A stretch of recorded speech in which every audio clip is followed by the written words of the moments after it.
happening, gang? It's your boy Retro back again with another reaction video. Yeah.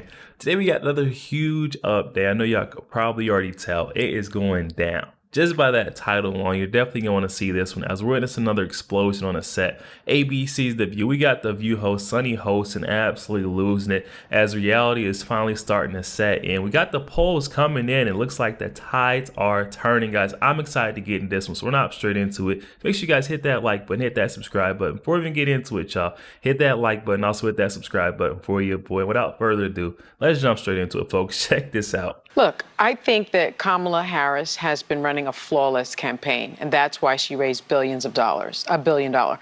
I think it's because of the momentum that she has. I think it's because people believe in her, and I think people are showing that by the amount of money that they're willing to give to the campaign. I think we have the press to blame for a lot of this. About, you know, Whoopi, you always say you don't believe in polls. I'm with you now, because I'm reading the press. They finally getting reality, finally getting hit with the facts. None of that placated lying, gaslighting the people to believe that Kamala is so far ahead that Donald Trump just doesn't have a shot, guys. They're finally, showing the truth. And now Sunny Hostin wants to blame the media, those who have been propping her up for so long. I mean, come on, guys, listen to it. That's the Trump derangement syndrome. To the campaign. I think we have the press to blame for a lot of this. About, Whoopi, you always say you don't believe in polls. I'm with you now, because I'm reading the press. First it was, Kamala's not doing enough press. Then she goes on this huge press tour. She was here with us. I thought she was fantastic. She was energetic. The crowd went wild. It was electric. CNN, Democrats go anxious. Axios, blue wall blues. Fox, Dems are scared to death. No, Dems are not scared to death. Dems are pumped. What I would like the press to talk a little bit more about is Trump is in hiding. He didn't do the 60 Minutes interview. He does not want to do another debate. He's in mental decline. Oh my goodness. Do you hear the copium, guys? They're trying to cope with the fact their candidate is just not adequate. She's not up to the challenge.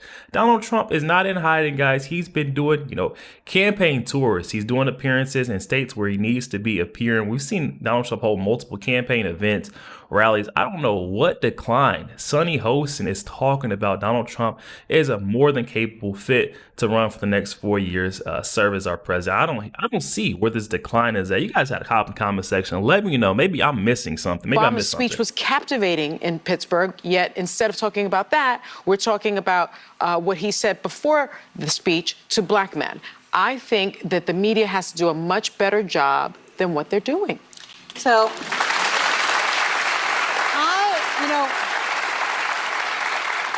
I think the Kamala Harris campaign is doing a pretty good job. And I see them, they have deployed surrogates all over the country. They've got, not all over the country, all over the swing states. Right. They've got Bill Clinton out there in black churches and in rural counties in Georgia.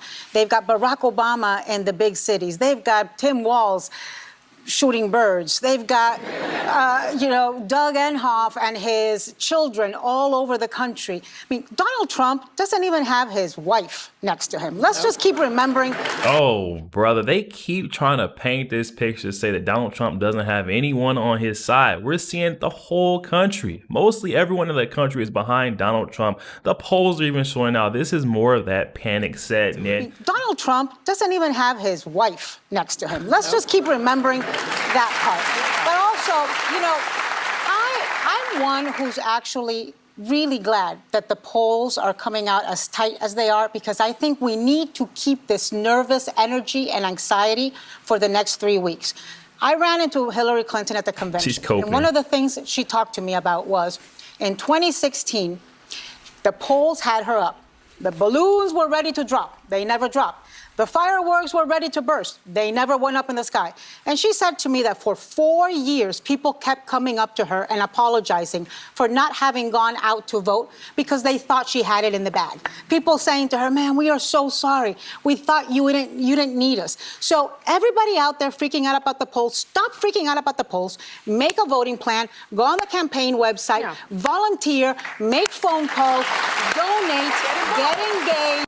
It's a little too late for all this, and overall, guys, there is no type of pep or inspiration behind the Kamala Harris campaign. People are just leaving; they're abandoning ship at this point. That's what that panic is. Show up to the event. It's too late. Get a sign, put it on. I mean, there are 100 things productive things that we can do with the nerves that are better than freaking out about the polls. Well, one thing I would say, and I'm going to push back a little on Sunny's comment that it's a flawless campaign, and this is why I'll say this. I am voting for Kamala Harris because we talked about this last week, all the whys, but I think the criticism of people who it's not resonating with, she went on a media blitz and it was mostly friendly interviews. There was some questions, but she didn't seem prepared. The question you asked her got a ton of press about how would you change yourself? If this is an election of change, she needs to... What would your administration do differently than a right. Biden administration? But like, and she said not one thing comes...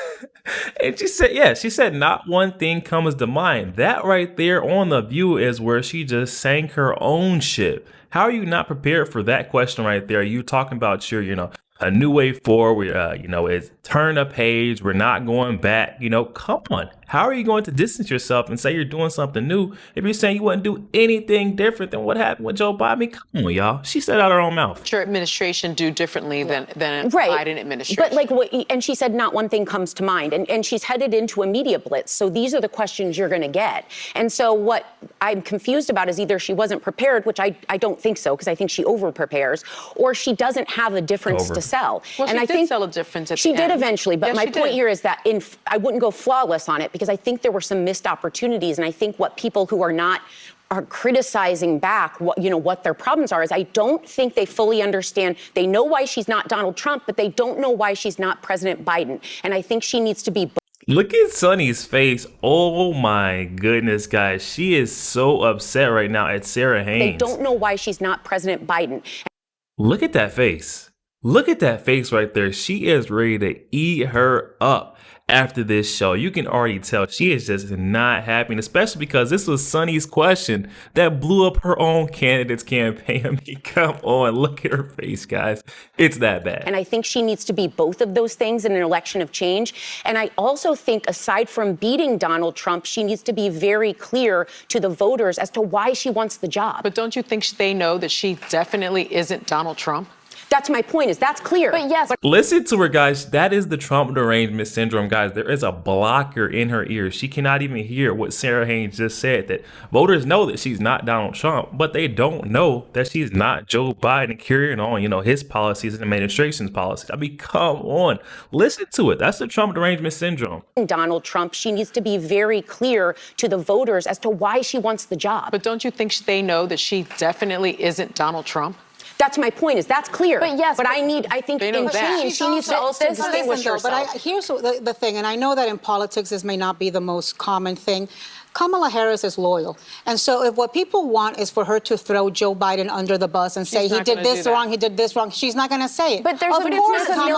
There is still room for her to expand upon. She could easily say, I admire what Joe done during his term, but we're going to expand upon that and do X, Y, and Z. But she will not come out and say that. Come on. Joe Biden under the bus and say he did this wrong, he did this wrong. She's not going to say it. But there's of course, a Kamala million Harris ways is to going do to be. it. There's a ton of ways to do it. Well, That's how not about throwing this? him How under the about bus. this? How about this Wow. idea that the American people might be in the midst of fatigue?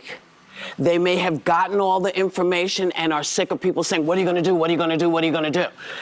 I never get called for polls or anything. That's one of the reasons I don't like them, because they tend to create an idea that people want you to believe. One of the things you were talking about in terms They don't like polls when it's not in their favor, but every time it's in their favor, they're reporting this, reporting that. I mean, come on, you guys. This is more of that copium. They're trying to cope with the fact they have no shot now. of media is we know, because the last time you know who ran, it was stated by a media mogul that it was great for us in the media, bad for the country. Les Moonves. And I wasn't going to say it, but she said it, and he said that. And I thought to myself, but Where does that leave us? Yo, there we have it, guys. The View host, Sunny Hostin, is showing herself too far gone for saving. That Trump derangement syndrome has fully ran its course. We seen it here in this update. I mean, that argument between her and Sarah Haynes, it just does not make sense.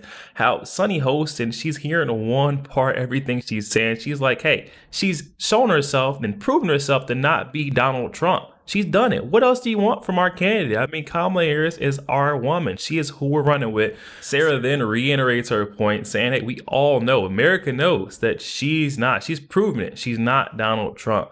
But we want to know how she's going to differ from what Biden did during his administration's time. I mean, like, come on. It's so simple, but yet Sunny Hostin can't hear it. And that is my point right there. It proves she's got that Trump derangement syndrome, and it's bad, guys. Definitely hop in the comment section. Let me know your thoughts. We're seeing panic from the left. It's the worst I think I've ever seen it, guys. Hop in the comment section and let me know your thoughts. Also, make sure you guys hit that like button, hit that subscribe button. If you did enjoy more content like this, catch you guys on the next one.